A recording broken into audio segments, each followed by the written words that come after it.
City India news Telugu, ఇది చీకటి వెలుగు. సత్యం, అహింస సిద్ధాంతాలను అనుసరిస్తూ దేశానికి స్వాతంత్ర్యం తీసుకొచ్చిన జాతిపిత మహాత్మా గాంధీ ఆశయాలను, ఆదర్శాలను అందరూ స్ఫూర్తిగా తీసుకోవాలని జిల్లా కలెక్టర్ విజయేంద్ర బోయి అన్నారు.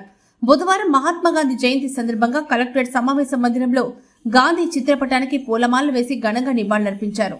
ఈ సందర్భంగా ఆమె మాట్లాడుతూ సత్యం, అహింస తన సిద్ధాంతాలుగా సత్యాగ్రహం ఆయుధంగా బ్రిటిష్ సామ్రాజ్యం ఎదిరించి దేశానికి స్వాతంత్ర్య సముపార్జన చేసిన మహనీయుడు మహాత్మా గాంధీ అని కొనియాడారు. గాంధీ సిద్ధాంతాలు, పోరాటం ప్రపంచ దేశాలను ప్రభావితం చేసినట్లు ఆమె తెలిపారు. గాంధీ స్ఫూర్తితో అభివృద్ధి చెందిన అమెరికాలో హక్కుల పోరాటం చేసిన మార్టిన్ లూథర్ అనేక దేశాల్లో వివక్షతకు వ్యతిరేకం చేసిన పోరాటాలు గాంధీ స్ఫూర్తితోనే చేసినవని ఆమె అన్నారు. మహాత్మా గాంధీ గారి గురించి ప్రత్యేకంగా చెప్పవలసిన అవసరం లేదు.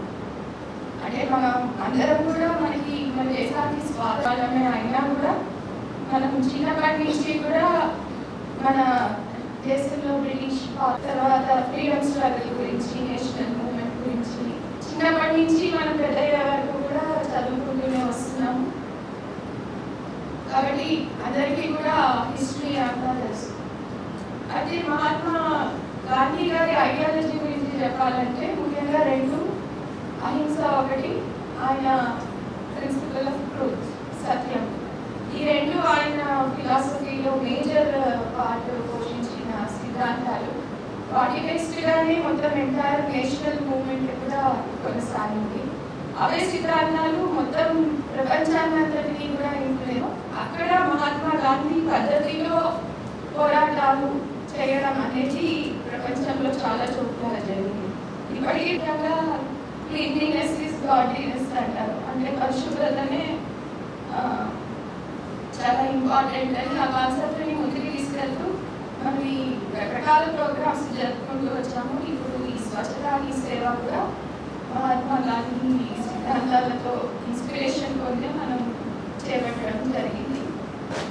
ఇంకా ఆ లక్ష్యం నెరవేరాలంటే చాలా మనం కృషి చేయాల్సిన అవసరం చెప్తూ ఉంటారు.